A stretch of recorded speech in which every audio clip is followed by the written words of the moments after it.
watch you eat yogurt. Yes, it's like I'm eating Ye- yogurt. Okay, I don't care. We're gonna go live. Exactly. Exactly. Can we, before we dive into the less can I share the romantic like epiphany I had before You, you with have a y'all? romantic, yeah, of course. Yeah. You know how like it's so romantic to say like I'll take a bullet for you, like I run into bullets for you, and this is basically what people are doing in Iran, and it's kind of for us as well. But I was thinking like, on the other hand, I've seen so many Israelis who are like, okay, let's attack Iran, whatever, the shelters are ready. And it's like, isn't it also super romantic? So you have one side who run into bullets and the other side who's like, I'll take a ballistic missile for you. Yeah, we are both, you can call it, Yeah. victims on the different end of the same evil regime. Israel has been a victim of that regime for a very long time through its proxies, through Hezbollah, through Hamas, through terrorist attack, and even through ballistic missiles shot at us.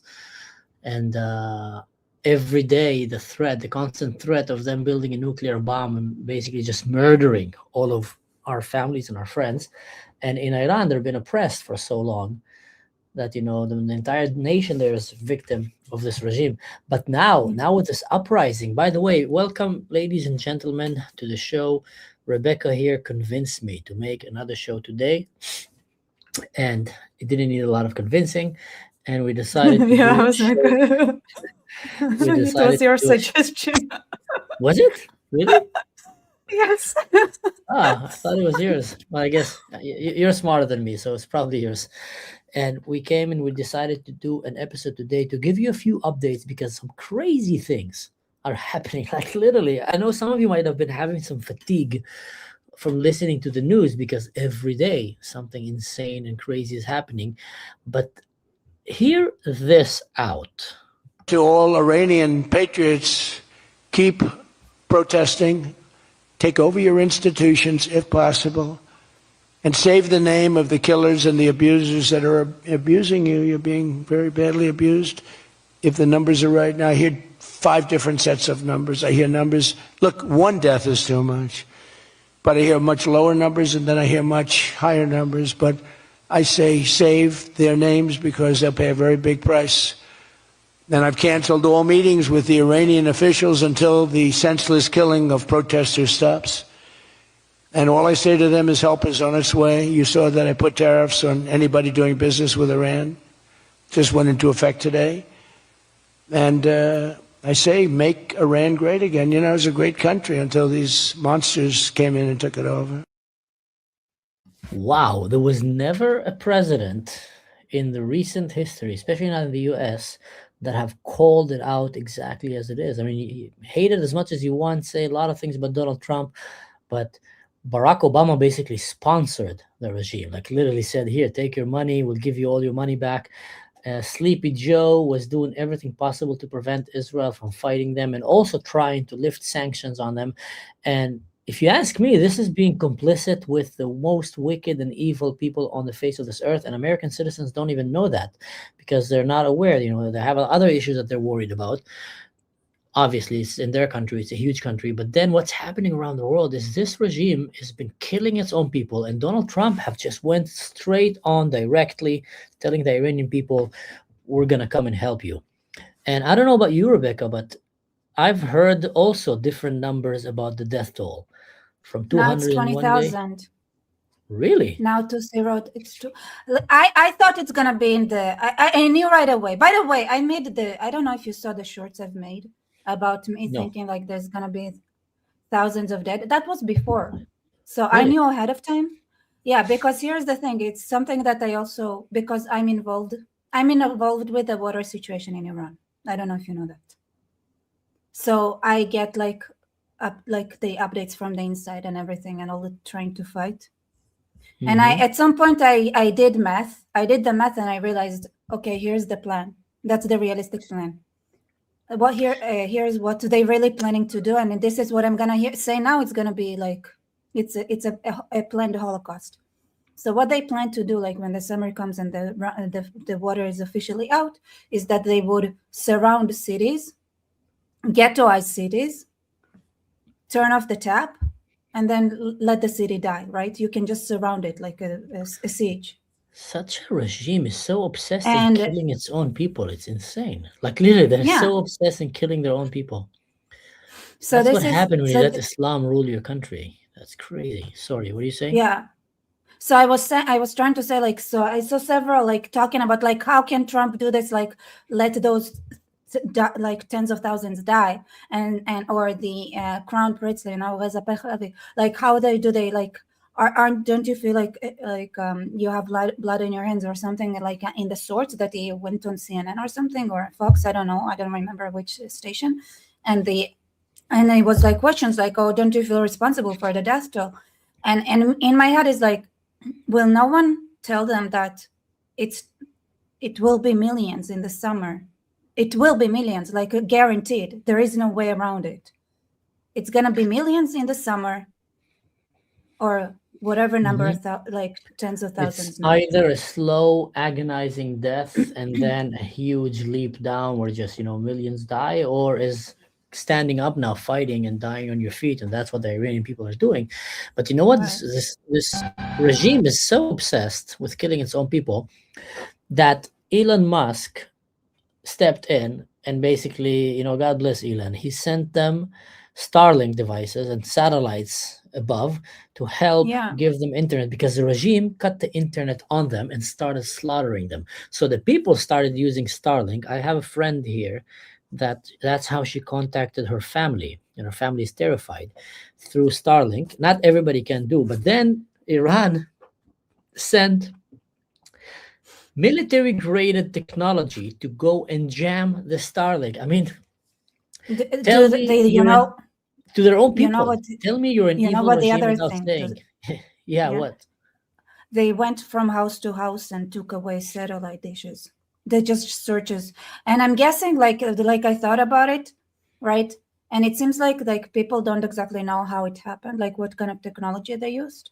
Mm-hmm. And I saw like discussions about it, but I think maybe there is a way to see where the signals are coming from, right? That's what they detected, and I think they actually physically went ahead and just took away, like physically destroyed it. Listen, and they also like they stopped the smugglers. They were trying to smuggle Starlinks, and Iran managed to stop it as well. Yeah. Well, I know when things were happening in Syria, me and many other, well, not many, but very capable friends worked very, very hard to make sure that our brothers, Christians, Jews, and other minorities in Syria have Starlink, and it literally saved their lives. Elon Musk, if you're hearing this, watching this video, you have helped save countless of lives around the globe.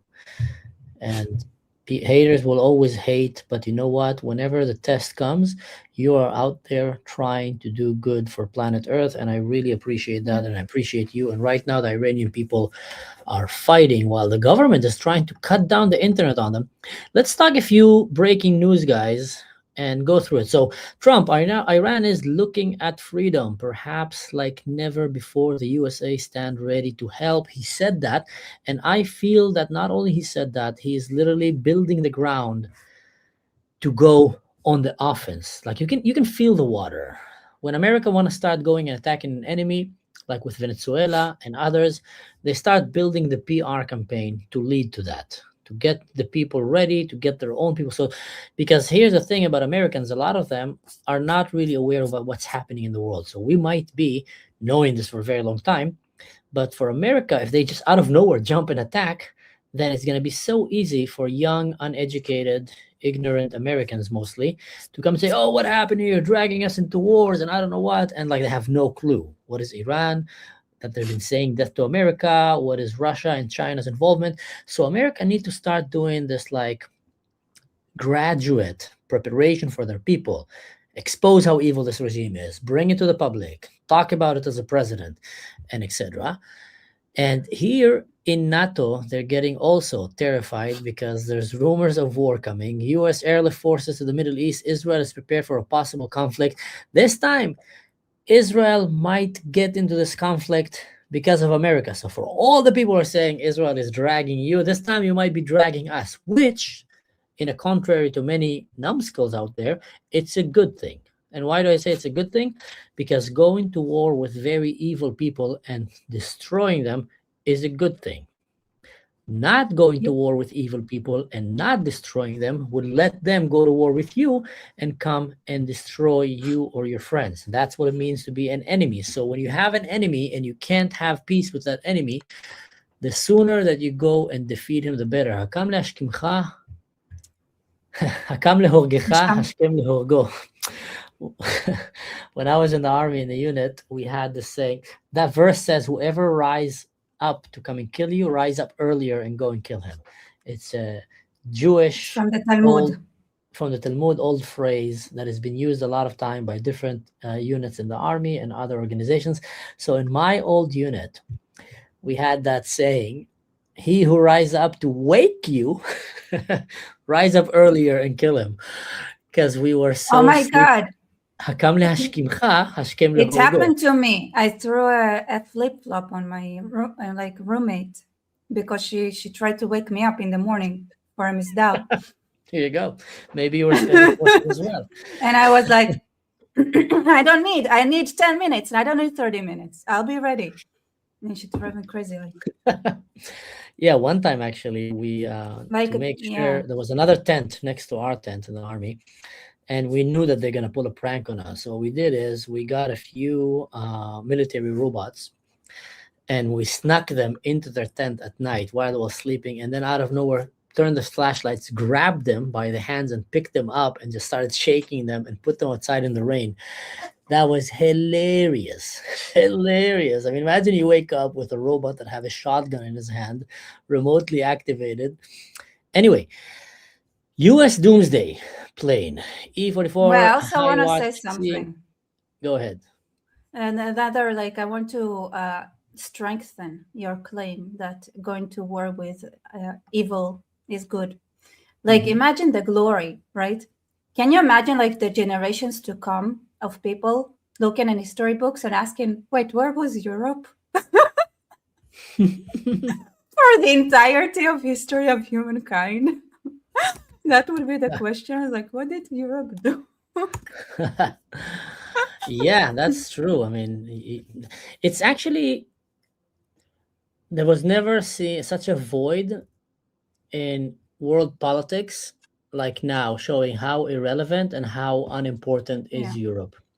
If America want to go and take Greenland, they have nothing they can do about it. If Russia want to invade them, they have nothing they can do about it. Iran is trying to build a nuclear weapon. They're literally irrelevant. Israel goes and takes it down. America comes and helps them. Iran is massacring its own people. Europe doesn't do nothing. Greta Thunberg doesn't go on any sailboats. Literally they're irrelevant. They're irrelevant in this field. It seems like the only two leaders that are relevant right now in the world, stage are mostly, I'm not saying the only, but mostly Bibi and Trump. Yep. I also want to say, my claim is, when the regime would be really feeling doomsday, what's the point of sending those ballistic missiles towards Israel? I said, just, change the angle a bit and aim towards Europe. Mm-hmm. Oh, they probably would do that if they could. So the government of Iran... That's a question. Don't you think they can? Iran? Yeah. Of course they can. Yeah. They have very good drones. These drones that they have are being used by Russia against the Ukrainian people. Mm-hmm. So these drones are good. I think Iran is just not trying to start another war right now because they're losing miserably. But if we're gonna go to doomsday scenario, if you go to doomsday scenario, I think they will be destroyed way, way faster than they can actually do anything. Yeah, I think so too. I think people underestimate how strong is Israel and how strong is America. Bridge. It's a very it's a very narrow, the time to activate the doomsday scenario. It's the moment you activate it, it's a doomsday. You decided, you basically sealed the deal. But once you are already in a doomsday mode, you only have a very tiny sliver of activation time, which probably they're not gonna even get. Let's be honest. Yeah. So they're using their own military drone own their own people. What an evil regime. Now, here is something very interesting, guy, and we want to talk about it. We want to give it attention. Save Irfan Sultani. Protest arrested in 2026. Uprising scheduled to be executed this Wednesday. Now, he's not the only one. There's Yeah. many other. In Iran, they are literally going door to door, grabbing people and taking them for public executions. Either they will shoot them in the street or to spread fear among the people to squish the uprising. They go and they hang them. Now, here is something crazy that Donald Trump just said about that. Now, I don't know if this is AI or real, but Execute this beautiful young man, Efron Soltani, this Wednesday. If anyone is going to kill Efron, or anyone, they're going to be dead so fast they'll have no time to regret it.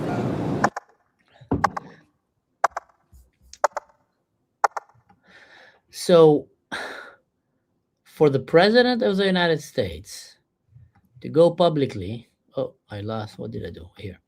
To go publicly and say that he will go and destroy the regime if they try to execute a young Iranian man. Imagine the boost of Yeah, confidence. people are saying that's AI though. It could be. It could be. That's what I'm saying. I've never heard of it. You know what? If they say that's Can I- AI, then let me just show something that is not AI. Oh, wait, 1 second. Yeah. I had something smart to say. I kind of Smart? lost it though. All right, say it. I had it, Okay. but then I lost Hold it. it in your mind. If it's very smart, it'll come out again. And let's listen to this. I know they're starting to, it looks like, and there seem to be some people killed that aren't supposed to be killed. These are violent, if you call them leaders, I don't know if they're leaders or just they rule through violence.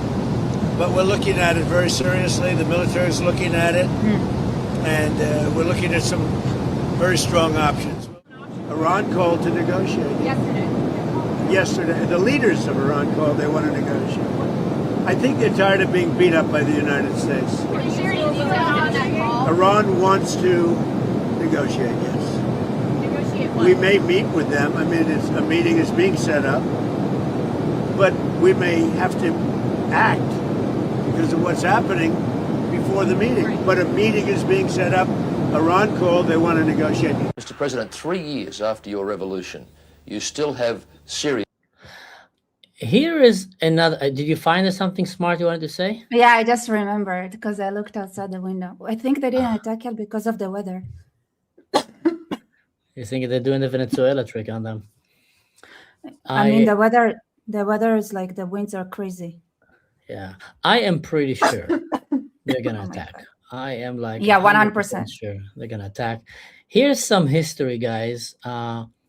Here, this very interesting archived interview from 1982. I didn't know 60 Minute Australia existed then. Serious internal problems with what you call counter-revolutionaries. And Amnesty International says that you've killed executed almost 4,000 of those people, and we hear other reports of jailings and torture. That makes people on the outside think that one reign of terror under the Shah has merely been replaced by another reign of terror under your regime. ما از غرب انتظار نداریم که واقعیات جامعه ما رو We ask He why looks like do a you not fucking ask villain. about the people who have burned buses Like- and who have killed like, why do innocent they look people? like they are And, animated When villains? you only ask about the, I or think the West, villains that we only see in the ask about cartoons are executions inspired and the by torture, them. They never Also- see by the the other way, side can you of the stop for picture, a which is second? what these people are actually doing to our people. مرد کشتنشون سوال نمی‌کنید. از اینکه اعدام میشن سوال می‌کنید. The Imam, I the want to say Ayatollah something Khomeini here. himself, has said that Mhm. your Wait. Because what he said right now is accurate. Sometimes we have to learn from our enemies, okay? Now, in their case, they're always lying, but it doesn't mean that what they're saying isn't not true. Mhm. It's just the wrong context. So whatever the Shah did, right, to them, it wasn't strong enough. Mhm. Because these are people who are inherently violent, intolerant, and dangerous, right? Mhm. But so it's a dilemma. It's a real thing. So whatever they're doing, it is the right thing to do on them. I can give a recent example to back up what you just said. Bashar al-Assad was very evil. And the people that hated him so much managed to overthrow his regime thanks to Israel, because Israel basically weakened up him and Iran and all the proxies. Yeah, but And then the they ammunition turned, was from Iran, from yeah, Turkey. and then they turned to be worse than Bashar al-Assad. Like the Syrian regime now, the one that was oppressed, was actually more evil than the oppressor. And So from a perspective of the West, or even the Syrians, it was better to have Bashar al-Assad because he was just really good. Because Bashar al-Assad was secular. He just couldn't stand these, religious fanatics. he was neutral. He was evil, but neutral evil. I don't know if he was It neutral. was like, he was just a drug lord. He didn't care about what you exactly. pray, what you put in your I mean, mouth. neutral is like, if you're like, he applied the same law on everyone. He was evil on everyone, exactly. But he particularly hate the Islamic regime and ISIS and these guys. No, he didn't hate the Islam. Well, he kind of hated. I don't think he did. I think they were just more against him. It's just, that's it. Well, he needed them. Like, well, I mean, it's just, it's purely functional, like, like, are they in my way or are they not? And it's the another thing I wanted to say before. Then you talked about like regime change and the way it gets, like, people get allergic reaction to it because like of Iraq and everything. So one of the hardest things is to convey and like explain, and the most politically incorrect thing that is true is to understand that sometimes a regime is a reflection of its people. Sometimes a regime is actually better than its people, right? It's like, and sometimes it is foreign occupation that took over and have nothing to do with the local population, which is the case of Iran. Because what they did in Iran is, first of all, they are not Iranians. They don't see themselves as Iranians. They actively go against Iranian culture. And they actively go, like, it's like, and it's been a long history in Iran of the local population fighting against the Islamic occupation, and how the Islamic occupation like seeped into the country and took more and more like ground with time. So it's a whole history. I think there's also an inherently different aspect if the oppressed people are Christians or are Muslims. And white people, some might not like it, but I don't care. It's the truth. If you look at Venezuela, for example, the oppressed people were Christians. So that's why when Delta Force came in and repelled from the helicopters, the civilian who saw them actually were happy that they're being saved. If that would have happened in Syria or in Gaza, the enemy is not the terrorist groups only or the government. The enemy are the people. They're literally your enemy. Like in Gaza, there were more civilians who were involved in the killing and the massacre and the sexual assaults than Hamas themselves.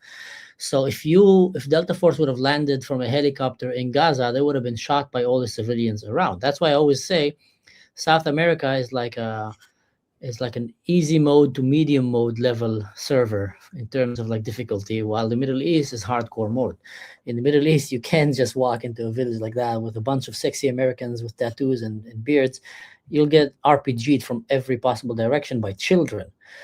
It's a whole different thing. So there's a difference between if it's a Muslim country or if it's a Christian country. And the main reason for that, because in a Muslim country, the soldiers are the Muslims. It's not that the evil regime stole it from the people, the Muslims themselves. That's why you have lynch, so common. If you go to Egypt right now, there's a video of a guy driving with a tourist in his car, and then people in the gas station see that they have a woman in the car, like blonde hair, and they all start chasing her, jumping on the car like monkeys. And then more and more people start chasing and trying to go and lynch her because she's Christian. And that's not the terrorist organization, that's the people in the street. So in these societies, the enemies of the West are actually the society itself. And the same thing in Iran. The enemies of Iran and of the West are the Muslims in Iran. Well, some Muslim, now some smart Tusi can come here and say, yeah, well, I have a nice, friendly Muslim friend. Well, nobody cares. It doesn't mean anything. It's okay. It's cute that you have. I have plenty of friendly Muslim friends, but it's not a good comparison. It doesn't change anything in the facts. And just to throw something like that is usually a sign of low intelligence, because you're just pointing out the obvious. You're pointing out the obvious. It means nothing to point out the obvious. Like, it just wastes the conversation right now.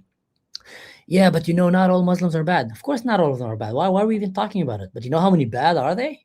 How many of them really hate the West? It's insane. The numbers are like crazy skyrocketing. And that's what actually means. And the good ones that you might have seen, your neighbor or your friend, Samira and Munira, the problem is that they will not do anything to stop Ahmed Abdul Jabbar and Mahmoud Mustafa. They won't do anything to stop them, because in their religion, they're actually doing the right thing. And that is, I think, the main difference when it comes to dictatorship in Muslim countries against dictatorship in Christian countries, where a lot of time in Muslim countries, take down one dictator, just get another one and another one, because a lot of the people there, they have the same values. They're just the one who reached the top start abusing the ones under. But it's not like if he goes, they become happy and good. No, there's a lot of bad ones under him.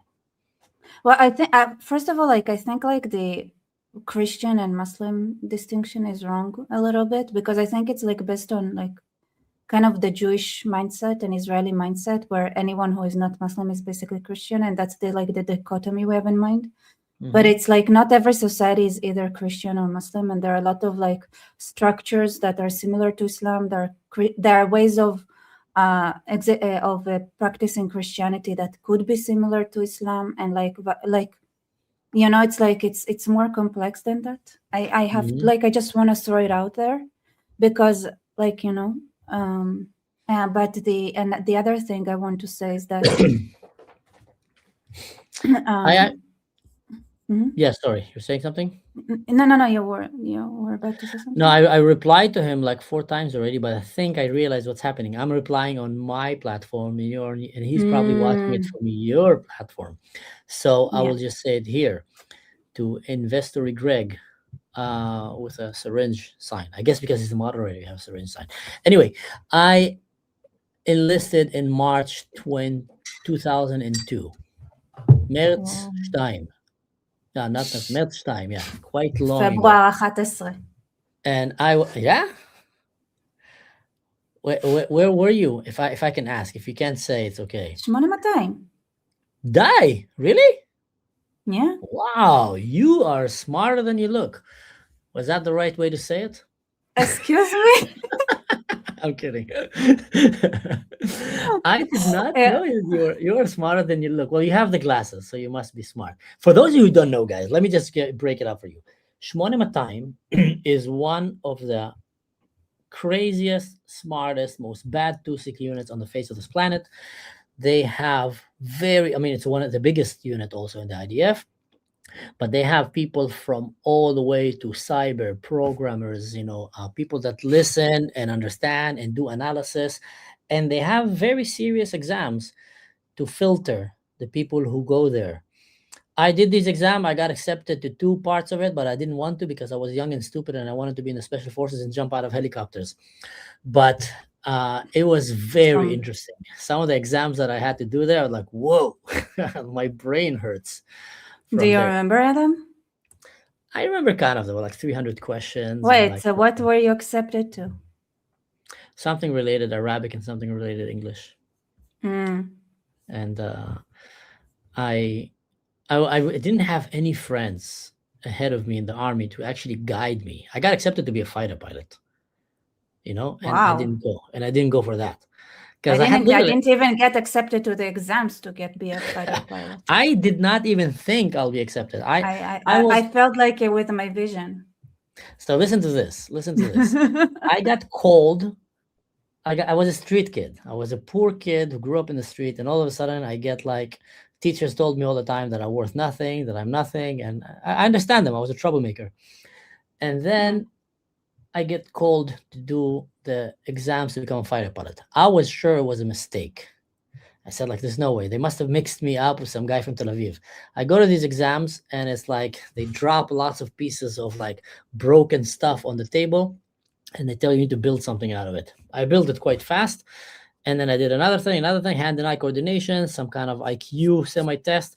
And I thought, okay, there's no way I passed that. I passed that.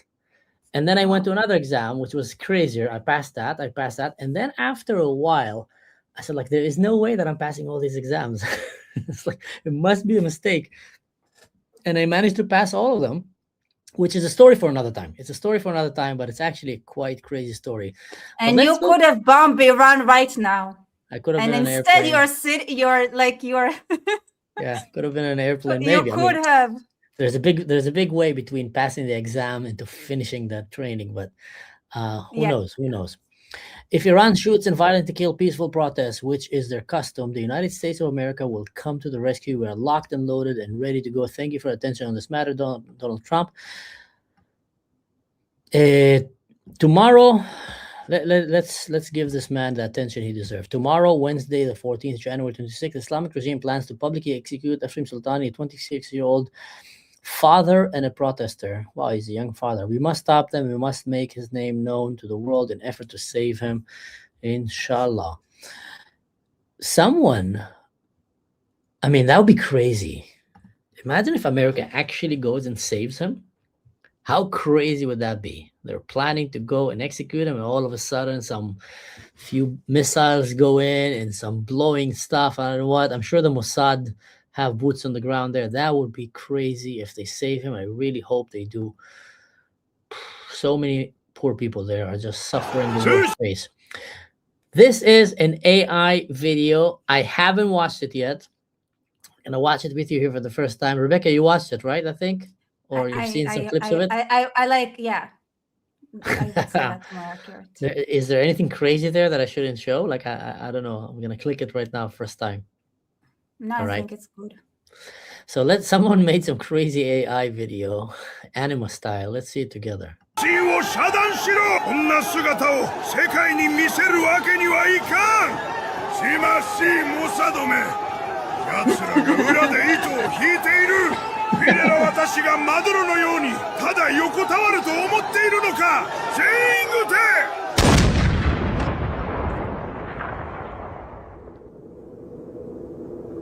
Wow, that went dark really fast. They did good. Can you send it to me later? I will. Wow.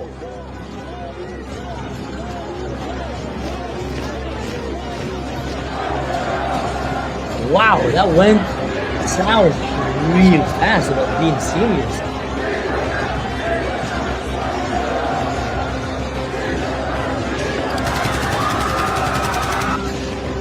No service. They cut the internet. Then Elon Musk. Sterling. I've seen this video for real. 世界にイラン国民の意志を見せてやる。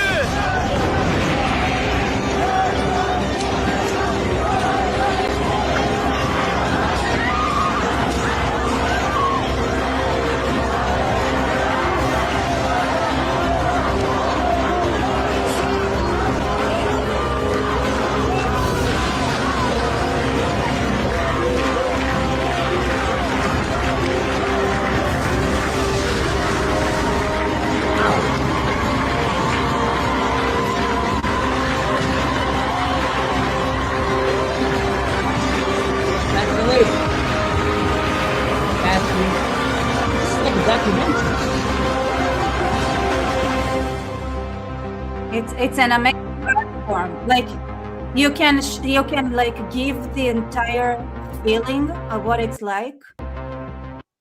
This video was more accurate than CNN. By the way, what's your normal reaction to danger? Like, what's your instinct? To danger? Do you freeze, flee, or fight? You can't really control it. You have the freeze, fight, or flight. No one can control it. The only thing you can do is you can train yourself to minimize the chance. Yeah, but what's your usually my reaction is I react with aggression. Like if someone scares me, I usually attack. Yeah. And that's usually, or I get really upset.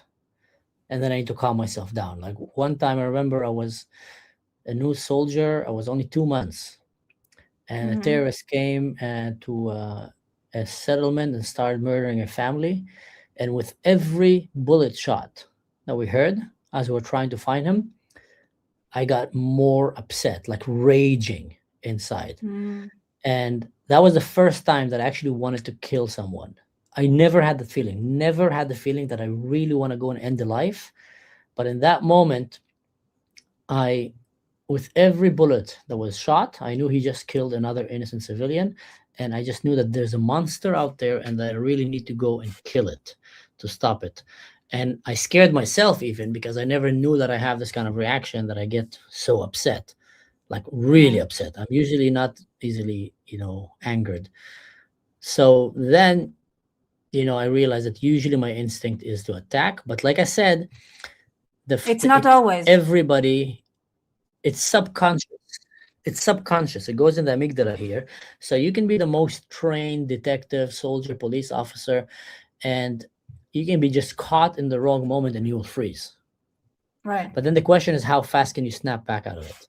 And that's where you train. You train is to let you kick back in. So not always you're going to react with a punch, but that's, from the world of psychology, which I also studied. So why were you asking?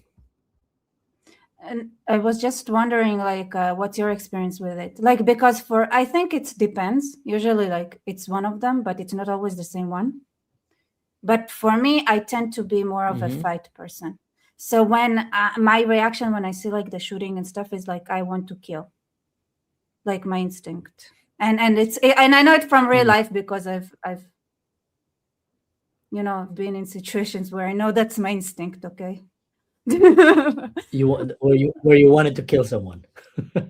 I mean, that's my natural inclination. Yes. Most men have survival instinct to kick in. That's true. Some people here seem to like maybe got upset a little bit by animal guys. Especially when it's not me getting attacked. When I get attacked, a lot of times it's freezing. Actually, it's like 50-50. But if someone else, 100%. Someone is saying here, it feels like the military is such a good way of pushing people to the place where you see who person is truly is. That is very true. In general, extreme and uncomfortable situations will show you more about a person's true program setting than sitting in a coffee shop and just talking. Because when you're in a coffee shop under the air conditioning, you have your latte macchiato and you have all the Marcelo needs. You have no worries right now. Relationship is good. Life is good. You have your basic needs. Then you build masks, especially insecure people. What is that? How do you judge a person? By how they act when they in drink, Hebrew. how they are with money, and how they are when they're angry, when they're upset. That's the 3 tests. That's how you judge a person. That's how you know their real character. Rebecca's boyfriend, if you need saving, blink twice. Yeah, I think he's tied and gagged here under the table there. So say something. Make shadows on the wall, and we'll call the police if you're. So here is something really crazy that is also happening there. So the Ayatollah Khomeini is founding leader of the Islamic regime in Iran once said, listen to this. This is insane. To all the leftists out there that think that they should support Iran, that's what he once said. Virgin female prisoners should be raped before executed so they do not go to heaven. That is the kind of wickedness we're dealing with. That is the kind of evil the Iranian people right now are breaking into the mosque, trying to destroy and burn. Like to Mark Ruffalo and all these pathetic so-called activists. Why aren't you talking about Iran? Why are we not seeing a single protest on demonstrations in the streets of London? And where are they? Where is the left? Really, where is the left? I'm asking seriously. By the way, it's not just a demonstration of how evil the regime is. It's also a demonstration of how evil Islam is. Because if somebody gets raped, they don't go to heaven. It's like What kind of judgment system is that then? That's It was crazy. like, what kind of evil God is it? That it's like the victim the victim is the victim. Yeah, it's crazy. It's crazy. So look here, like people are going into mosques and burning it. Like Iranian people, proud Persians, are feeling fed up with the oppressive regime of Islam. And by the way, this website, Middle Eastern News, something like that, it's a very anti-Semitic website. I hope people understand that. They do report sometimes, relevant stuff because they have like more than 1 million something followers and probably have a good staff, but they are always on the side of Muslim Brotherhood. And right now they're actually against the people of Iran. So they posted this video with the title of trying to make it look like the Iranian regime. Hear this out, Rebecca. You're gonna love this. They trying to make it look like the Iranian regime is suffering from Islamophobia. Now, for those of you who don't know, I'm gonna give you right now an interpretation of the chain of event of how I see things happening, and I kid you not. The left.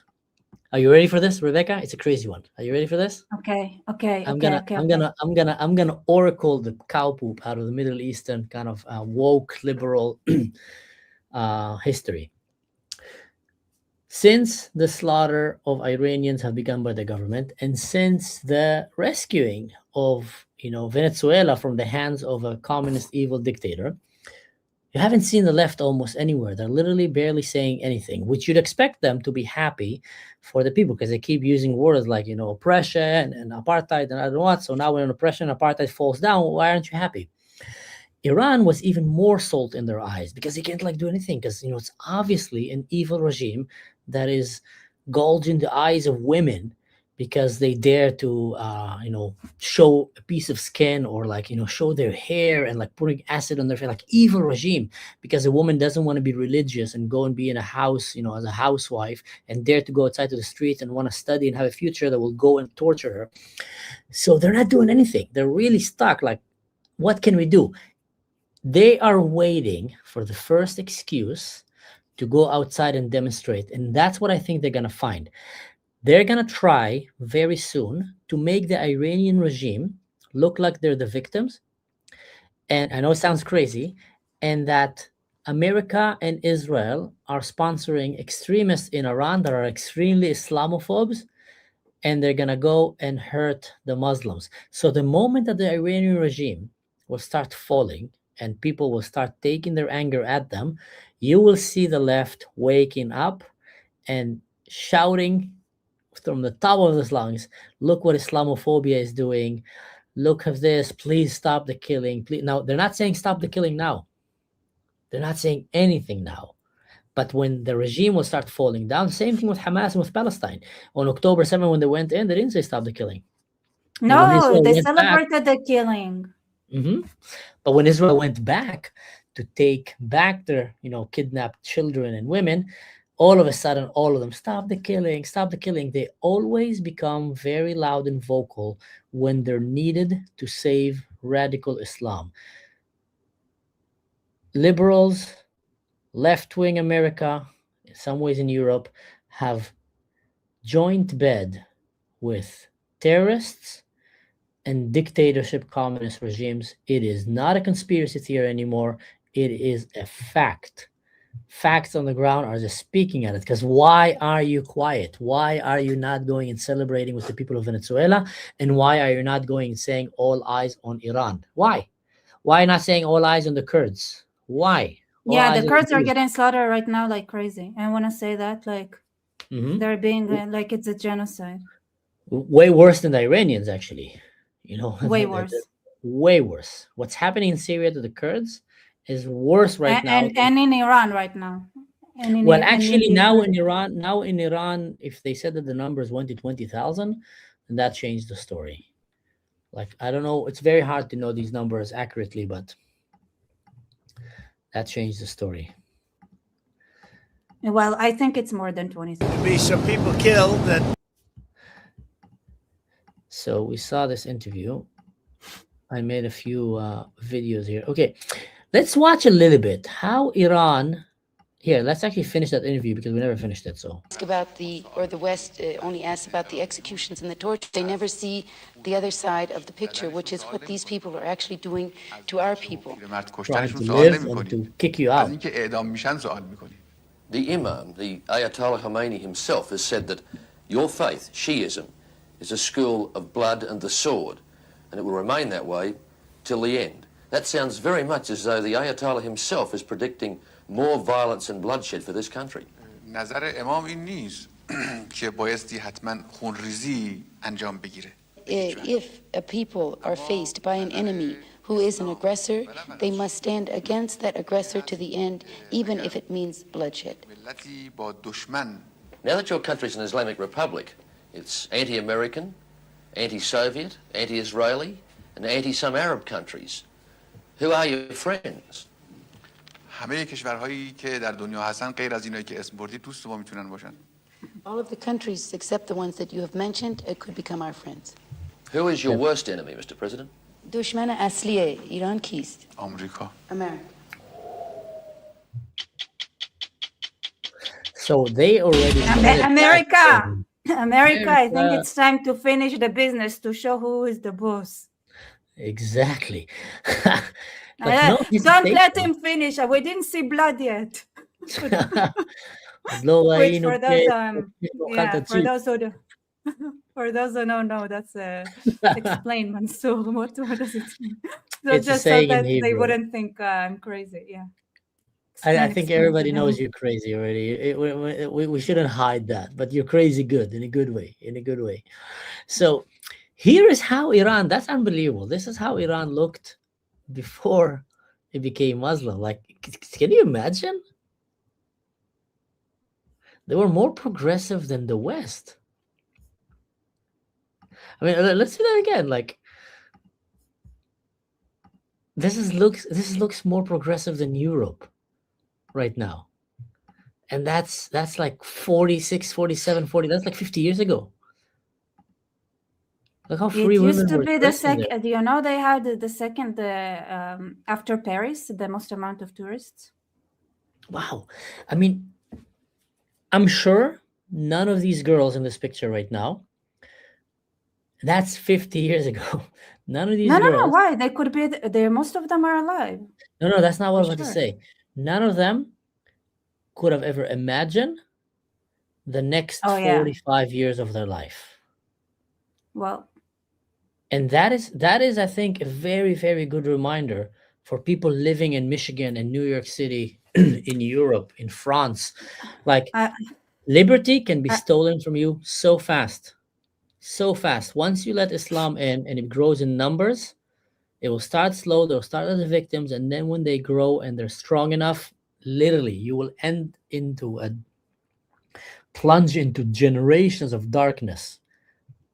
I don't think any of them could have imagined that 10 years from now, their friend will have acid thrown in her face because she refused to wear a hijab or like crazy stuff like that.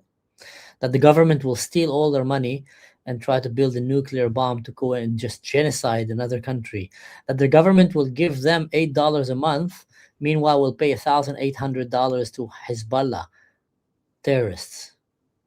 Like, one salary that Iran is sponsoring a Hezbollah terrorist can feed about 400 almost Iranians. Is that crazy? 350. Wow. Like, look at that. The women were smoking, doing picnics, discos.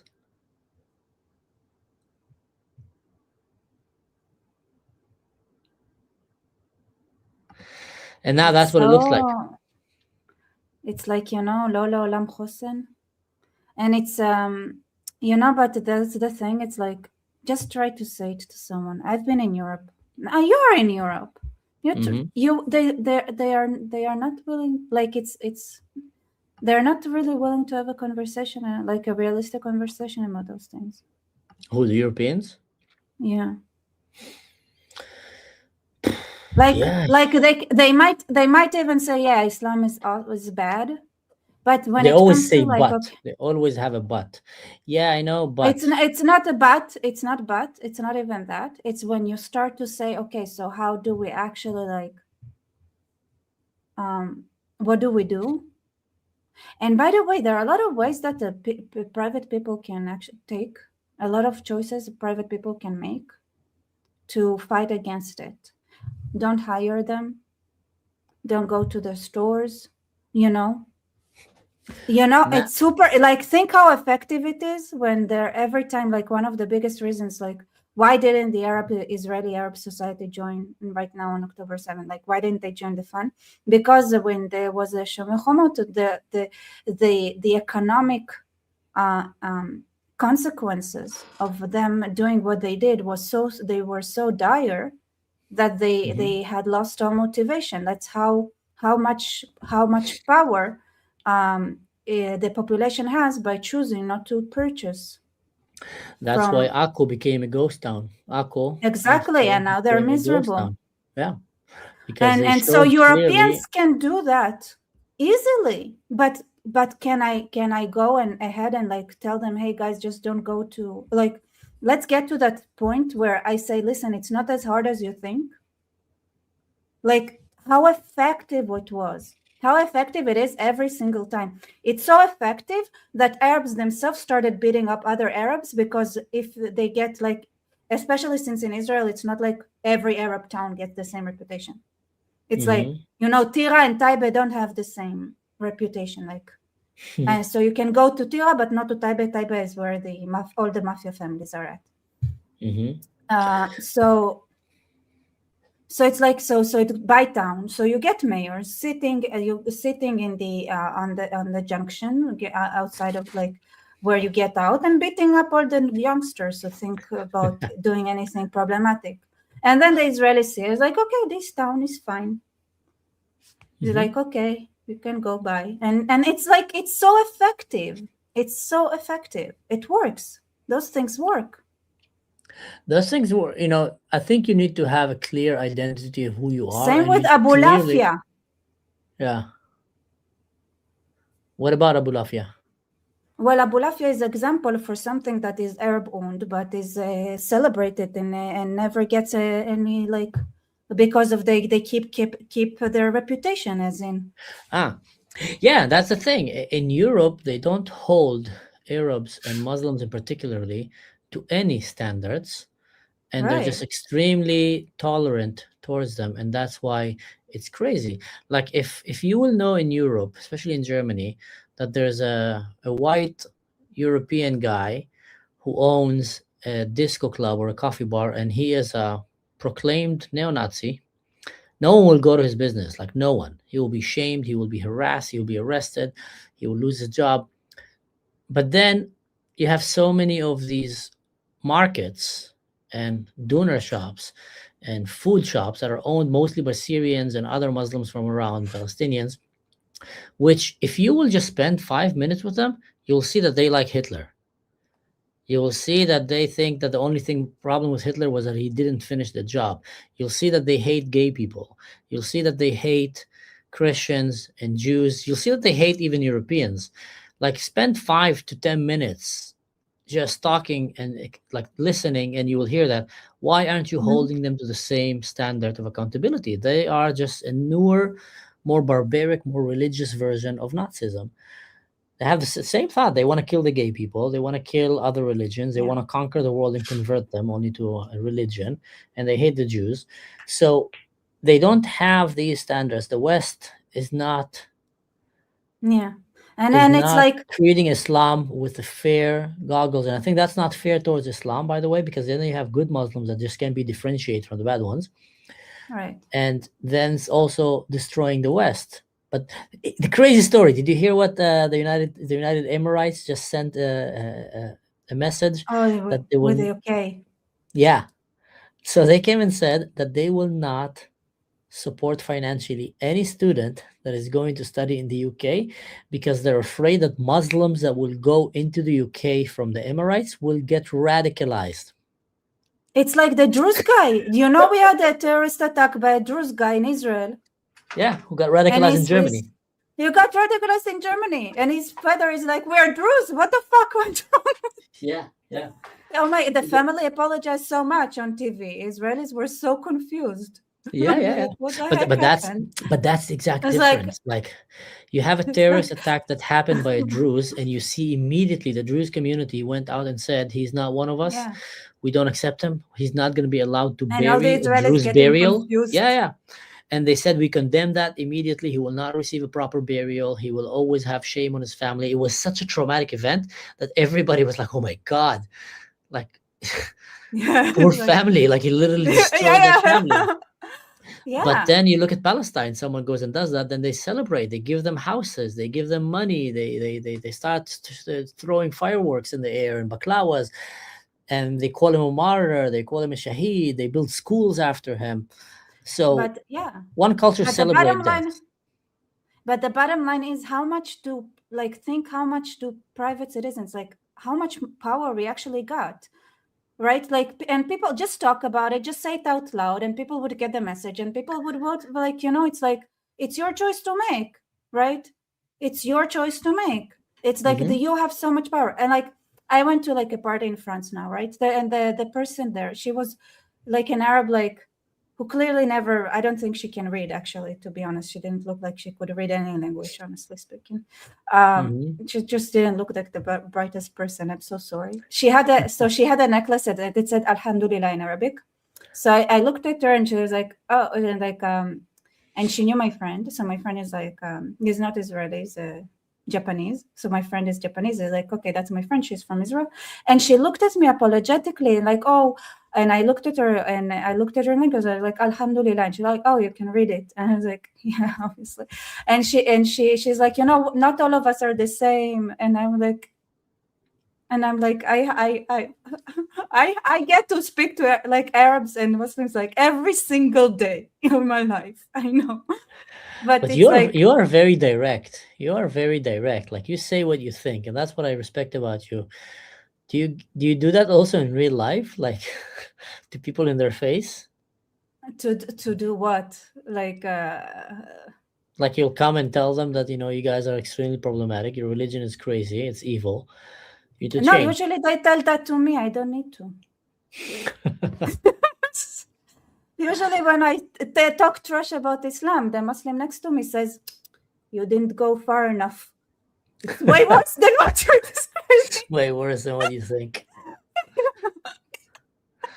So it's like whatever I say, they triple down. I don't know. It's like I cannot compete. Wow.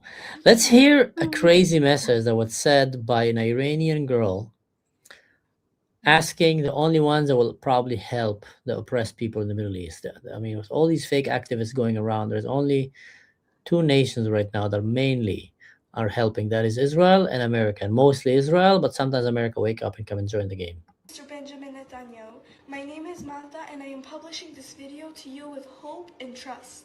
You once promised that if we managed to come out and join the cause of the revolution, you would stand by us and support us. Now, at this critical moment, we humbly ask for your support and assistance, just as the people of Iran stood by you during the October 7th attack, and as our King Cyrus once came to your aid when you were held captive in Babylon. We are facing severe challenges, and the young people of our country are being killed by the Islam Republic. We deeply believe in freedom and justice, and we sincerely hope you will keep your promises and stand by us at this crucial time. Thank you very much for your attention and kindness. Wow. You know, wow. Just like, I really hope that Israel doesn't miss this opportunity. Listen, Israel is gonna have a lot of time to shine because Israel built an entire plan to bring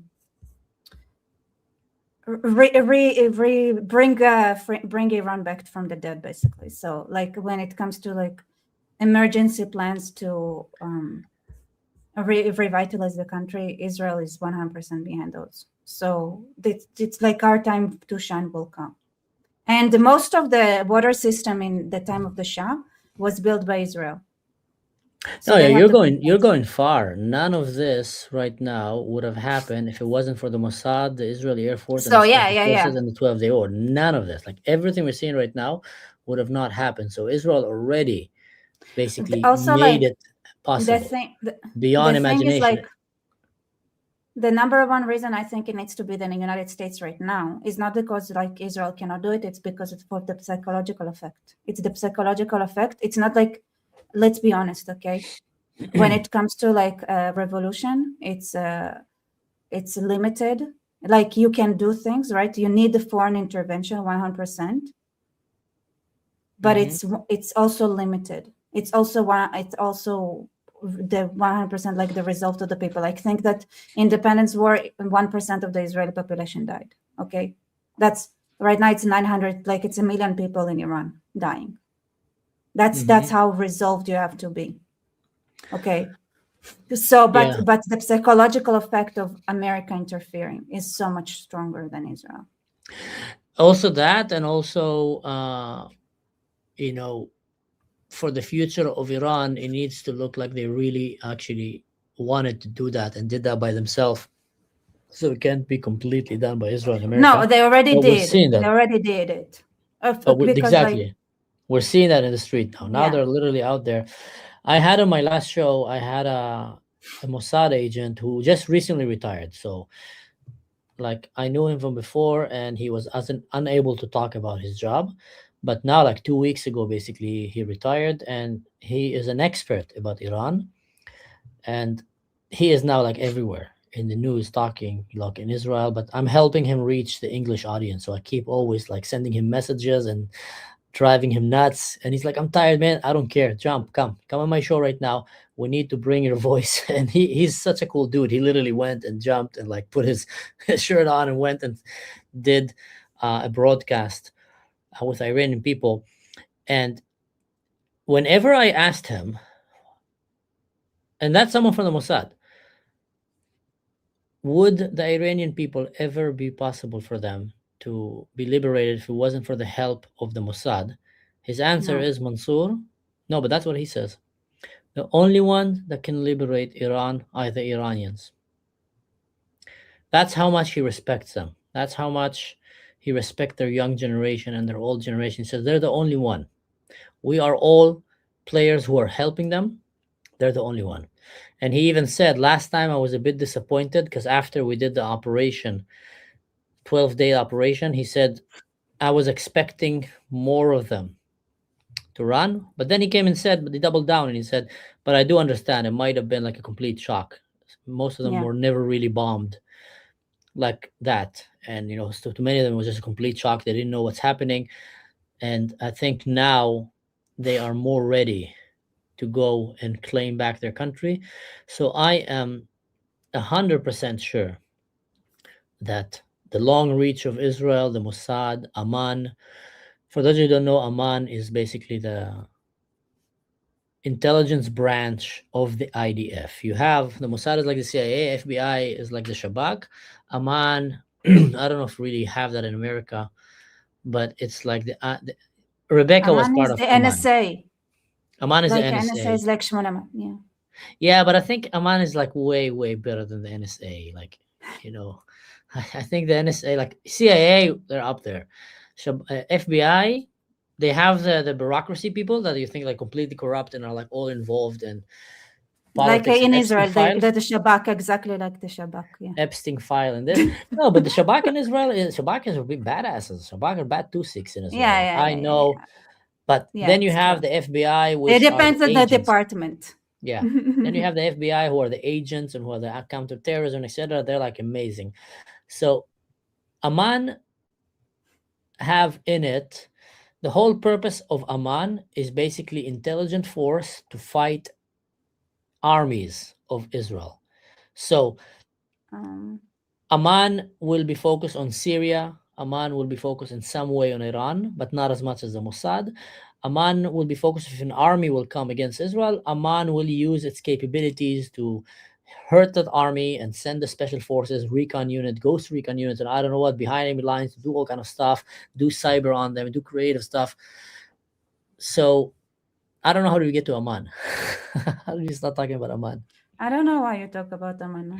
I come from the special forces, so I love these kind of stuff. I love everything about. All I remember is like, well, I worked with the Mossad a lot, Mhm. and I remember being so tired. I was like, how much do I care about those agents anyway? Oh my god. Young, okay? Don't give young people so much responsibility. Yeah, they're like out there And it's like saving planet ours. Earth. Like, just let me sleep. Yeah, I have friends from your units one at a time, and Mm. some of them came from they call it the Seyret Matkalush one at a time. Like the Delta Force one at a time, like the really close one. And they told me the same. They said, like, man, we had it's impossible to imagine how much responsibility was given to such young Mhm. people. But It's also, insane.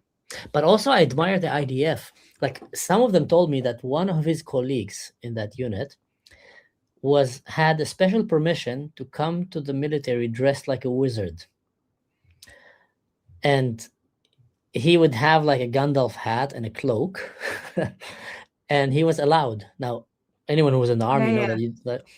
but in So, that particular unit, in Shmonem time, because we they had stuff. harnessed, yeah, because you harness the smartest people, you get also some weird people that are just Yeah. extremely smart. And some of these weird people, like, they're like the top of the top in terms of cyber hacking, intelligence, analytics. And some of them have some really weird stuff. Like, maybe he grew up in a house where he only played Dungeons and Dragons all of his life. And in his head, if you will take that away from him, then F the world, he's not going to help you. And he just lost a brilliant mind. So the IDF was smart enough to realize in Shmonem time, there's a different set of rules. These people Yeah. are so creative, their brains are so like working on steroids, that just let them be. If you want to be dressed like Gandalf, let him be dressed like Gandalf. If you want to be sitting on a broomstick like Harry Potter, as long as he's hacking the Iranian centrifuges in Iran and helping sabotage their nuclear plant, we don't care. Let him do that. And I just found it hilarious. I'm proud of the IDF that they can actually do that determination. I mean, it is connected to creativity. It's like, do whatever you want as long as like you deliver. And a lot Yeah. of times, like, it's not like they have to. It's that they choose to because they can, and it's funny. And I think it's important because, like, you know what? It's like if you have so much responsibility on you, Mm-hmm. you might. It's like at least like wearing a Gandalf costume. It helps you not to go crazy. Ironically enough, you know what I'm saying? Yeah, I mean, yeah. I mean, like, we were not allowed to wear Gandalf costumes in my unit. Yeah, but it's a different type of. Yeah, it's a different type of people. It's I'm it's just also a different type of responsibility. yeah. Just trying to say, trying to see if there's any other news that are happening right now, guys, ladies and Yeah, gentlemen. does Iran still exist? I don't get it. What's up? So Iran The is still regime, is there existing. still a regime? Is there still a regime? Looks like there's still a regime, guys. Hmm. So here's what they're saying: the anxiety level in Israel is rising. Yeah, we're so anxious. خبال الأزمان. So The level of anxiety in Israel is rising again, but conversations with senior figures in the security establishment paint a more cautious and complex picture. As there is no sign that Iran is about to attack, it is unclear whether the U.S. is on path to significant action, and the protests in Iran, at least this stage, are far from overthrowing the regime. And yet, with Trump, everything can change in an instant. A mixture of publication in Israel, statement in the United States. Okay, that's not interesting. So that's the thing. That's the thing. If America doesn't get involved and help topple the regime, I feel that this might be one of the most blood bloodiest, horrific uprising in the history of Iran. So many people have went out and exposed themselves.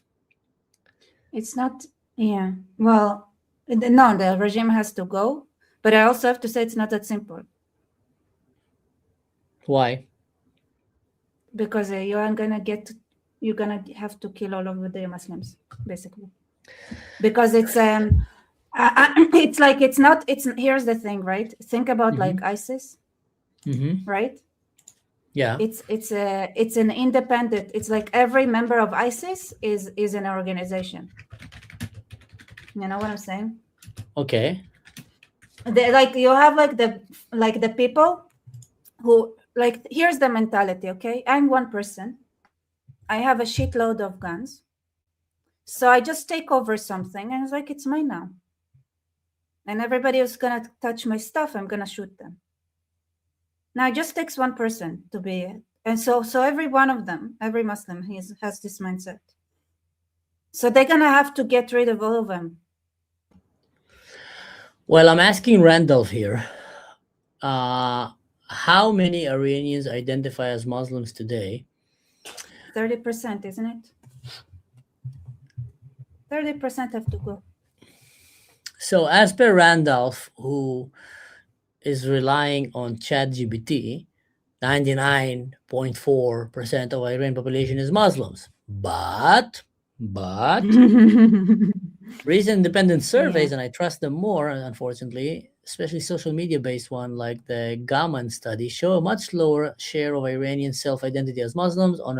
On one large online survey found that only about 40% of Iranians self-identify as Muslims, including Shia and Sunni. For example, about 32% identified as Shia and Muslims, 5 to 9% as Sunni or other groups. In research, the same surveys also report significant proportion identifying as non-religious, atheist, agnostic, spiritual, Azatorians without religion or other faiths. Some commentators' additional studies suggest that lower or shifting numbers among younger generation. So, if Iran gets free, they have to get rid of Islam. If they leave Islam as a ruling religion in that country, that's how they took over. From the get-go, they were. You have to also remember they were crazy violent from the get-go. They were taking stuff. And for them, and one of the reasons the Shah decided to just give up is because he had to kill 30% of the population if he wanted to stay in, still have an Iranian. I think in general, Muslims should go and live in Muslim countries. But no country should be Muslim. I disagree with you.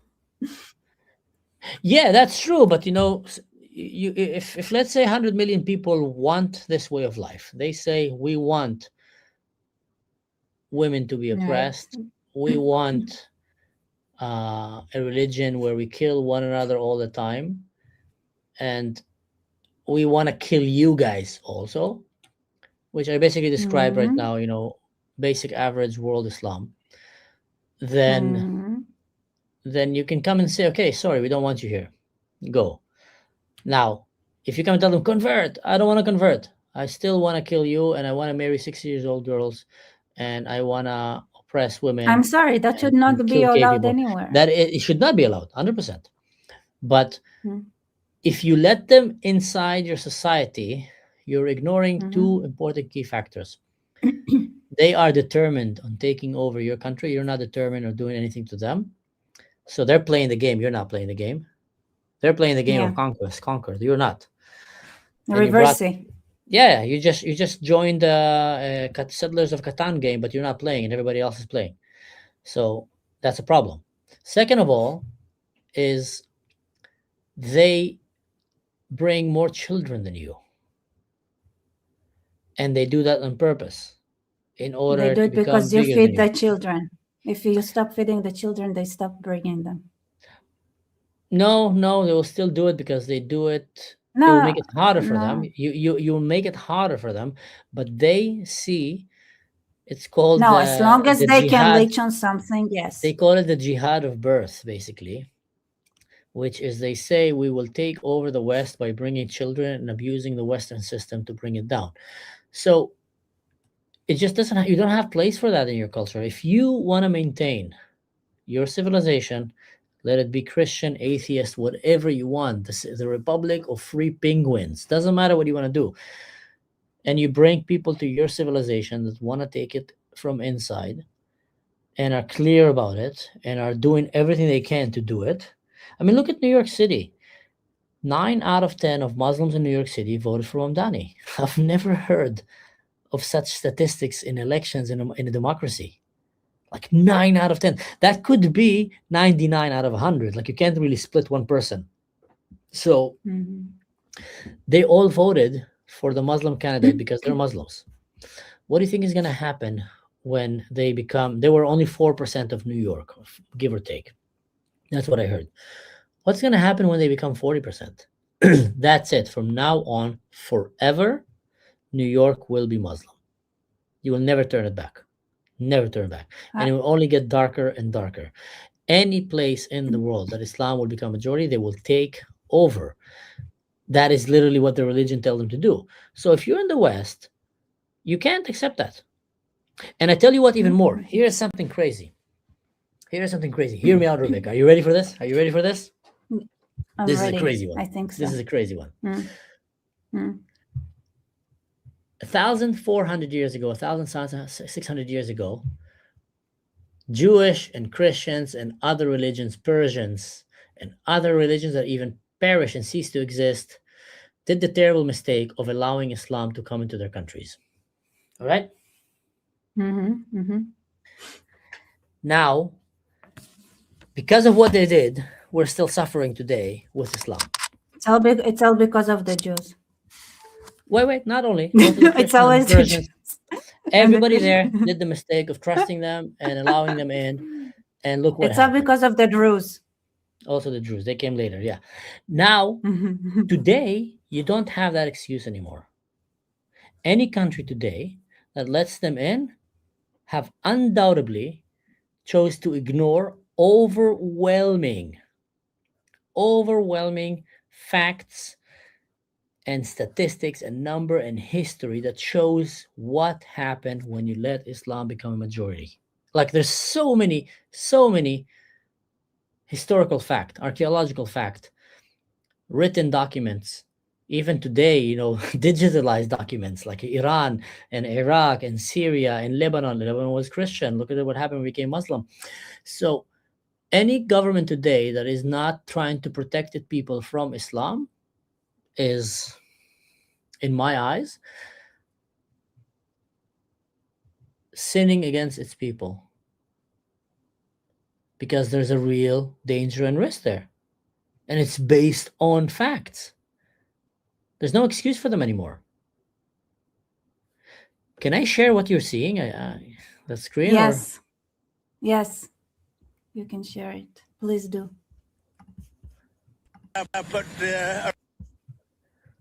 Here. You want to hear? Yeah. Need to lower it. Okay. But Iran is on my mind when I see the kind of death that is happening over there, we think. So we're going to get some accurate numbers. I'll have it in about 20 minutes. We'll get some accurate numbers as to what's happening with regard to the killing. The killing looks like it's significant, but we don't know yet for certain. I'll know within 20 minutes. So, and we'll act accordingly. But Iran is on my mind when I see the kind there's one CIA agent right now that is extremely panicking. You're like, what? 20 minutes? I'm taking a shit. He's like, oh my God, I can relate so badly. I was like, when the war started, like after October 7th, I got a call and I was like, I'm a media person now, and it might not be the best idea to give me like shosim, like things that shouldn't be public, because I might mix up like what's open source and what's not. Because I got a call like, hey, let's and because I explained, and they were like, okay, fine. It's like it's important. Like what you do is important enough. Let's not mix the games. But yeah, I can relate. So bad. Like I can Yeah, relate yeah, with I'm sure. the panic. As someone that came from the intelligence world, I'm sure you can relate. Oh my god. That's the thing. Like, you I'm have not 20 at all minutes. jealous. You have 20 minutes now. I hope he doesn't make things up. You have 20 minutes to come and give him actual numbers. I'm pretty sure this agent right now is probably trying to call his agent on the ground, but he's not answering because he's hiding under a bridge with Iranian regime soldiers running above him. So he's probably gonna go to Twitter and look at memes Wanna from see it? Iran. Yeah, show us. Sorry, I cut you No, you didn't. I was talking nonsense, so you didn't. off.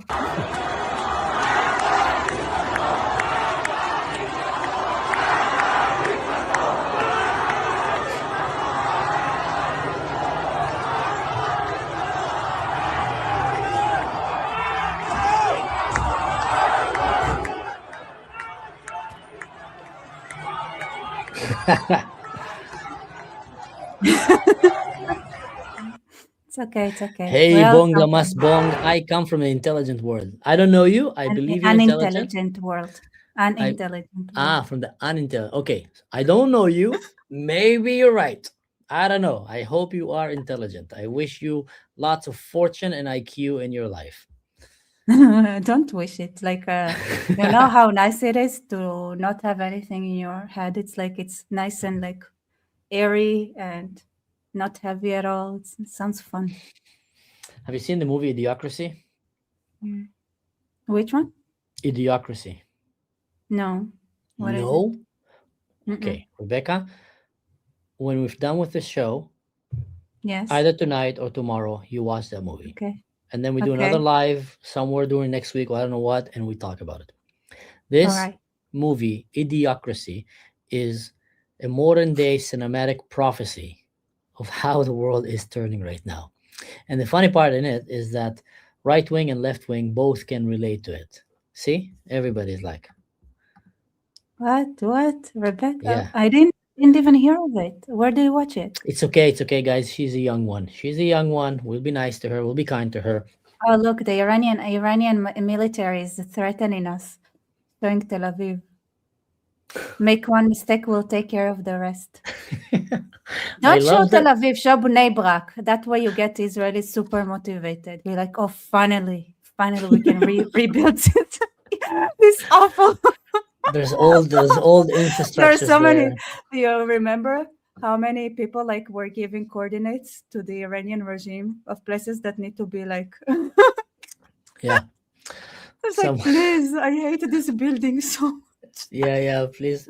I've been calling the city. Like calling the city council to come and fix my garage. They're having leakage here. Please come and shoot a rocket. They'll come fix it immediately. Or people just giving like the address of Amir Khatsoni and stuff. Here's the thing about the Iranian regime, and the same as like Hezbollah and Nasrallah, and in general Muslim terrorist regimes, they're very good at talking nonsense. And I give them A+ in threats, but D- in performance. Like everybody in Lebanon, not everybody, but a lot of people in Lebanon were genuinely certain that Nasrallah was like, the most powerful leader in the Middle East, and that Israel was terrified. He was never. And Israel was terrified. No, he thought he was. Other Arabs. Compared to other terrorist organizations, yes, they were the strongest terrorist organization, but it's still, you can no, be. I'm not. No, you need to compare them to their. You compare oranges to oranges, apples to apples, humans to humans, and terrorists to terrorists. Yeah, I'm comparing them right now to Israel, to the IDF, to the Mossad, to the special forces. It's like having a professional MMA fighter going and fighting with a dumb toddler. Like literally, that's how incapable and pathetic they are. But in their circles, they really believed, Israel, I'm gonna destroy you now. And then Israel just brought a few Rebeccas and a few Arnons and some geeks and nerds, and basically pressed the button, boom, blew them up, and then continue with their life. Like literally, it was the most humiliating backslap where you מצד ההפוך של היד כאילו يلعن أبوك اقلع من هون حمار. This go grab him, throw him. Listen, as somebody who was in Amman, I'll tell you that it's a lot of God helping us there. Believe me, as somebody Yeah. who had myself, like I did the mistake of underestimating my enemy. So believe me, I got burnt.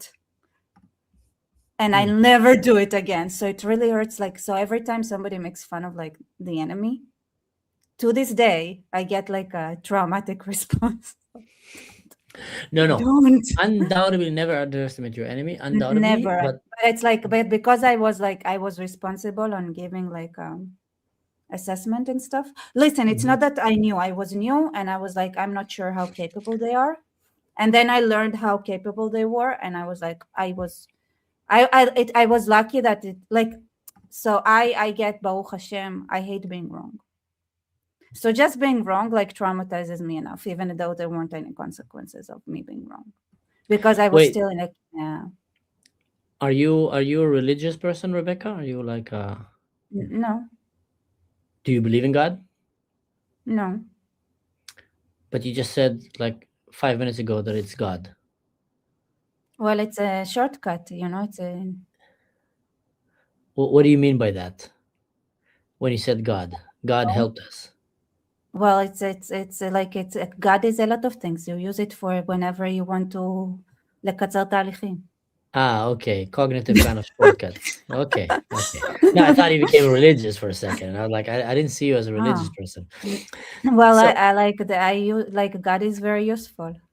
It's Although you like don't when you believe in want him. people to shut up, when you want to mix things final, when you don't want to go too deep into something, when you want to indicate that something happened, like, but it wasn't 100% like without like it could have went either way. Like there are a lot of ways to use God. Are you agnostic? Do you believe like there is some kind of a force power, I don't or care. you believe that we came out of I a fog from a believe. few I don't amebas? believe anything. I don't believe anything. All right. So you don't believe that there's, but you also don't cancel it, that maybe there is. So I believe nothing. So therefore, I believe everything at the same time. So like I don't care. Like it's I don't think. I think that there are things that in the realm of science, and then there are things that are not. And if I cannot test it, then it doesn't matter. No, cool. Was just kind of curious. Let's read this. Breaking. After 16 years and 12,000 murders, Greta Now Thunberg now people finally say shared 20. one signal vague post about Iran that makes sure not to be offend her Intifada audience too much. What a joke is Greta. Oh Let's my see what God, that's earth shattering. Sarhamaramani Turbo. We Sarharmani in- and Damitabdiskele Satrubo. We are here in the heart of darkness without internet, without communication. Okay. Do you want can you play Wow, that video? Greta. Can you play that video, or is that No, a I picture? think it's a photo. It's a picture. Gosh, unbelievable, huh? That they were so loud when it was Oh, supporting it's a longer evil. version of what we saw earlier. 20 This minutes. one is a minute. Ah, This one is wait, a minute. No, wait. but late. Yeah.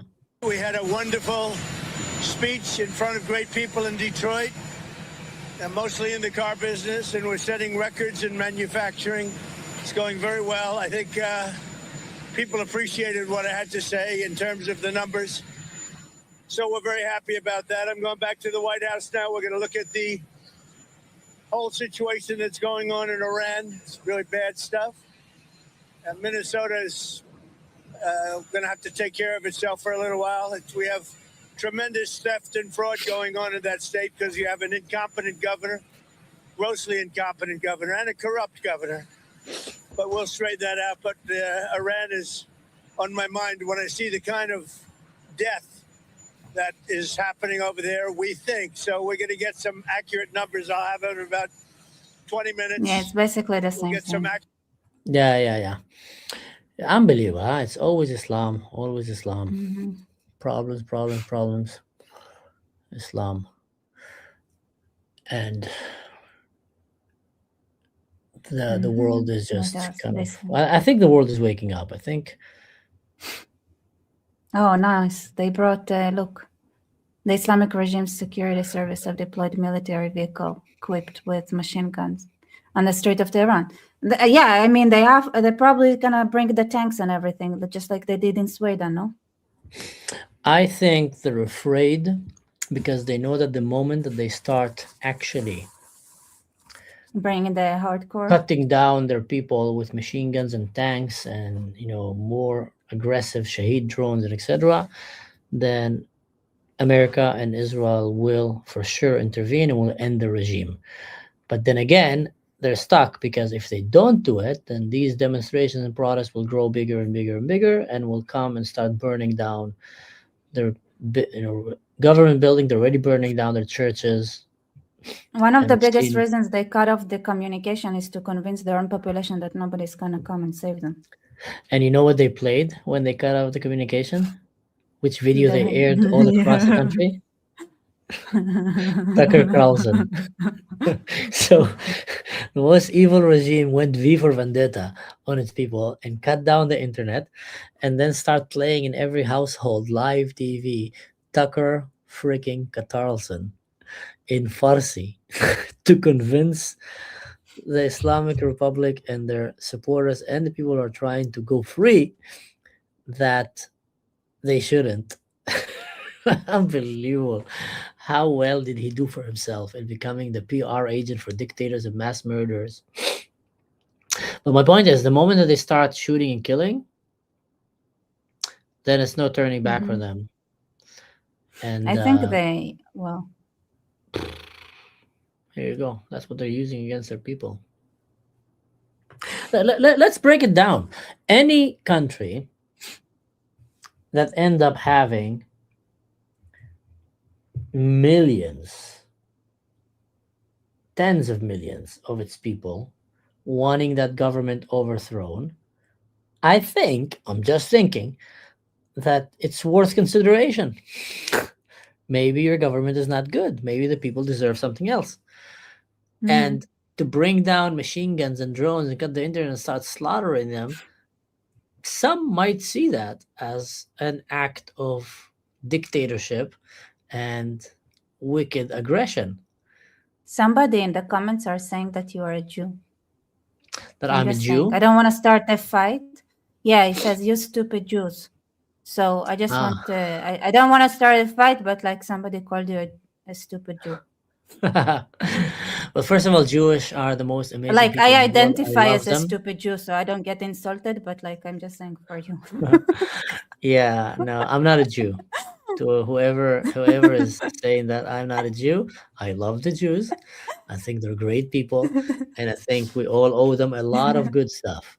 So I'll just say it that way. But I am not a Jew, and I would have not had a problem if I was born a Jew or any other religion. I think all humans are equal in being humans, and a lot of these religions is just the group that you were born into. You didn't really choose it. Now the question is, do you stay in that group because it's a good group, or if it's a really bad group, do you leave it?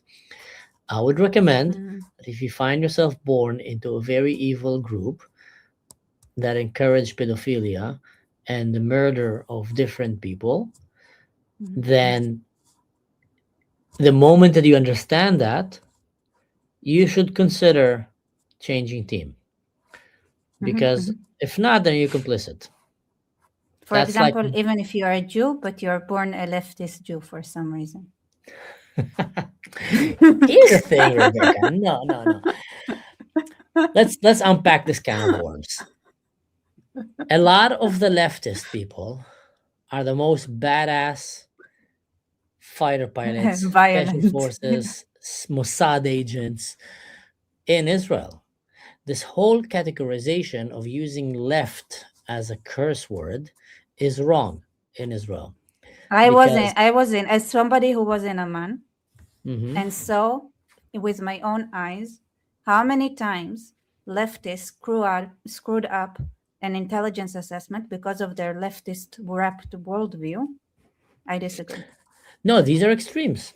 They weren't extremists. They weren't extremists. I'm telling you, it's like it's like you don't see what's in front of you because of the leftism. They just refuse to see reality. And I saw it so many times that I thought it was dangerous. And I just thought, like, if somebody is a leftist, they shouldn't be accepted to do I don't intelligence. I don't agree. Intelligence, I saw it, but I saw it with my own eyes. Yeah, but you're I saw it with categorizing my right own eyes. now everyone that have.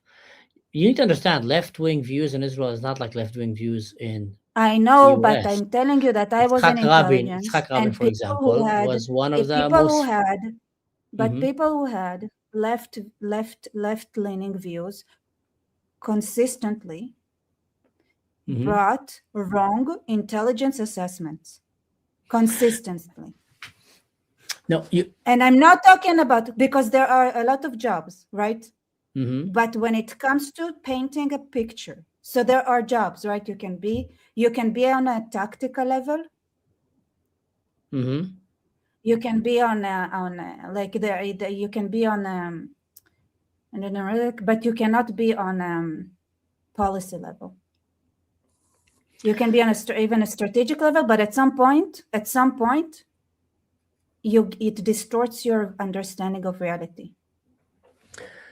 I don't fully agree that it's something that you can easily generalize on all leftists. But I've seen it. Yeah, but you haven't so seen many all times. leftists, Rebecca. You haven't seen all leftists. But You've seen a very selected group of in intelligence, of ultra intelligent desktop nerd operators that sat in Shmona No. That's you are now applying your own stereotypes on people that you think they go to intelligence. No, but you are the one being the stereotype. I am very good at generalizing. I'm extremely good. So if you do that, you cannot judge me for generalizing. If to prove a point, you are now generalizing. I think generalization is the most accurate scientific tool out there. I support generalization. People are like offended to it. But so if you use generalization to dispute a point, claiming I'm the one using generalization, you cannot do it. You have to be consistent. No, you're generalizing in order to dispute my generalization. So it's either that we both do not generalize, or the most feared, deadliest Mossad commander, Meir Dagan, was a leftist. And he cannot be a policymaker. Be trusted. I will never trust him. Will never ever trust him. Okay, will never ever trust him. But I would under his never times, the ever Mossad trust did the him. most amazing things. He would be disastrous, and is a dangerous man. This person is a dangerous man. I will say it right now, and I will say it in a way that would you trust him being the head of the Mossad? I would trust, yes, and that's it. Nothing more than that. Nothing that has to do with policymaking. Only execution. So let me try to unpack what you said here. So you think that if he gets to, now bear with me, if he gets to the level of being a policymaker, he might make policies that are not dangerous. Okay, wait a second. That are dangerous to the Jewish identity of Israel. Everything. I don't really think that being a politician is a harder, more complicated job than being the head of the Mossad. It's different brain. It's a different thinking style. Explain. It's different. It's like, okay, I'll explain it, but because I think we should wrap up and go back to Iran, because I think it's a different conversation to have. Yes. An artist and okay, if somebody is a good doctor, does it mean they're going to be a good artist? No. Exactly. Not necessarily. It's the same thing. It's the same thing. But it doesn't cancel. It does. No. So some things do cancel. Some things do cancel because they are actually like in opposition with each other. The reason I'm saying that, the reason I'm challenging you and I'm saying that is because I see too many people take the American system and throw it on the Israeli system, thinking that America's left and right is the same thing like Israel's left and right, same thing like Germany. No, but it's I different. know it's not the same. Israel's left and right is different. I know I grew up with the Israeli left and right, so I know. And a big percentage, actually a higher percentage of special forces and elite unit and intelligent field operators in Israel are actually left. Field operators, executioners. Actually left. Not But if you look at policymakers. America's left, Not. the woke in America, the left, there will never be Woke special is a forces, different. Delta Force. Woke stuff. are not good for anything. But people, when they hear that, they imagine that this is Israel's left, guys, is extremely combatant. That's right. But extremely even efficient. Israeli left has its limitations when it comes to. Extreme is bad in every group. I'm talking right now to help people No, I'm not understand. talking extremes. I'm talking about the mainstream. It's you have to have it's a certain kind of characteristic to be a leftist. I'm sorry, like you have a certain characteristics, and they are very good at executions. They're good, and in general, like a lot of them have the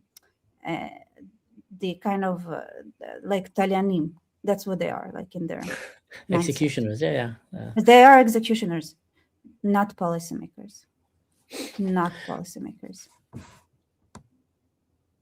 That's interesting.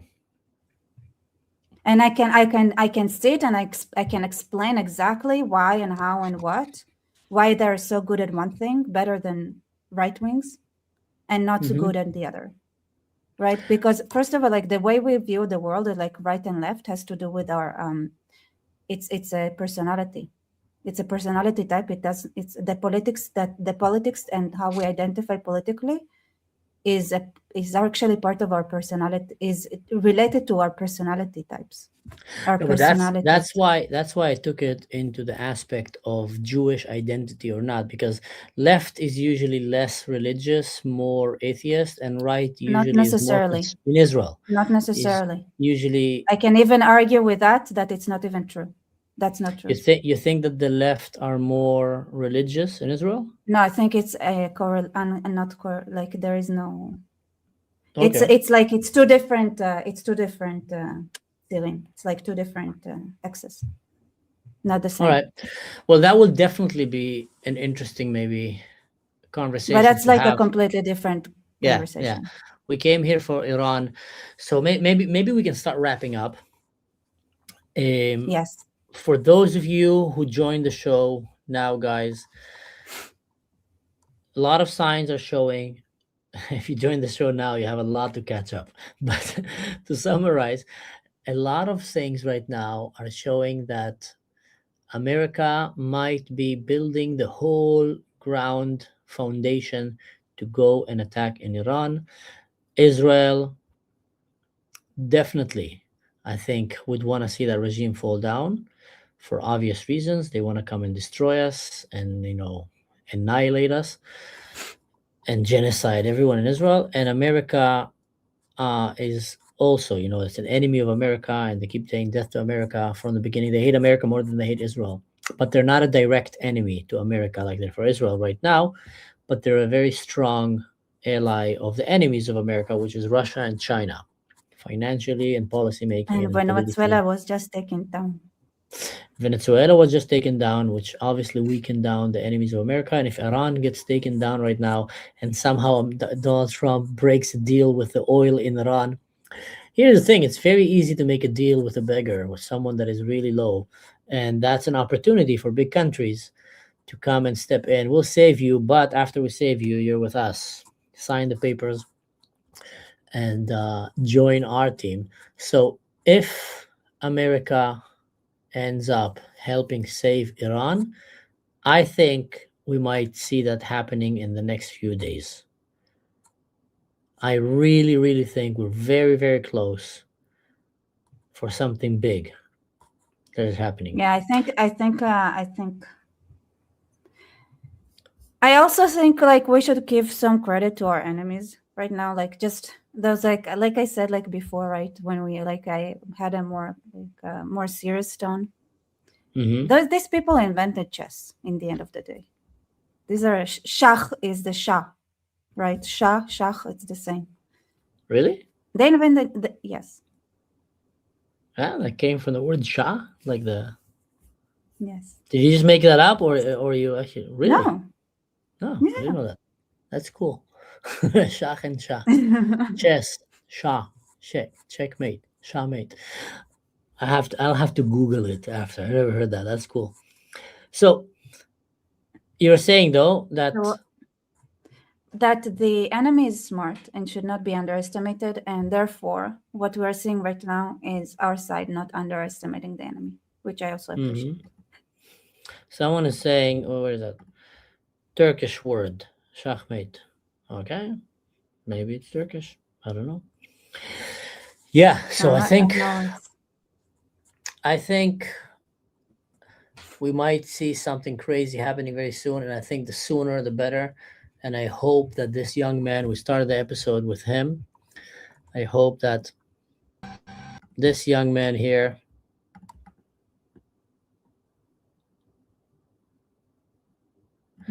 Ifran Sultani and many others like him will be saved before the dark forces of the Islamic Republic of Iran manage to quench another light of a beautiful person. Our prayers are with you, all the people of Iran. Our prayers are with you. And Leah, don't you agree with Rebecca? You need to agree with me. No, I'm kidding. Rebecca has definitely brought some very interesting points here, and I think it'll be a very interesting conversation to have for another podcast. I'm actually looking forward for that. But yeah, back to Iran. Remember them in prayers, guys, and anyone who's watching here, you have a way to help them. And the way is pressure your leaders to get involved. There's a humanitarian crisis that is on epic scale that is happening in Iran, a very unjust crisis against the most, kind and beautiful and liberal people, and we can't let them stay there in the dark. What kind of a generation will we be if nowadays with social media it is so easy to actually know, at least to some extent, what is happening in faraway countries? Back in the days of the Greeks and the Romans and the Babylonians, you couldn't really know what happened 100 kilometers from you. You had no way to influence it. You didn't know. It was beyond you. No one can blame you. But now we know what is happening there. There's a fight there between darkness against light, and there's innocent people who are sacrificing everything they have going in the street. And the least that we can do is to share this content and help bring it to the attention of the world. That's all I had to say about that. Amen. Free run. Amen. And with that, ladies and gentlemen, we want to come to an end of this episode. Don't forget to do like, share, subscribe. Go and check Rebecca's YouTube, my YouTube. Go and check the Patreon and any other way to help support our channel. After all, we are doing this for free and out of our own free time.